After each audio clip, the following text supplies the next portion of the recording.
Hi, this is Mr. Cush, one of the counselors here at the high school, here to show our seniors a quick tutorial on how to access scholarship opportunities within Career Cruising. To access Career Cruising, you can start from the Middleton High School webpage. Once on the Career Cruising website, you will use MCPSD- followed by the same username as your Google account, and then your same Google account password. Once on your Career Cruising homepage, you will first select Financial Aid from the upper menu bar. Once on the Explore Financial Aid page, you can select Local Scholarships at the top menu bar or in the box to the right-hand side of the screen.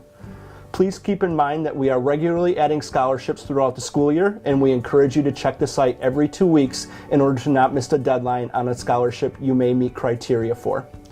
One thing to remember is that while we now have these titled as local scholarships in Career Cruising, we will still have our local scholarship process of scholarships offered to just Middleton High School students in the spring. Information and the application for the MHS local scholarships will be made available to you in February. If you have any questions, please see your counselor in Student Services.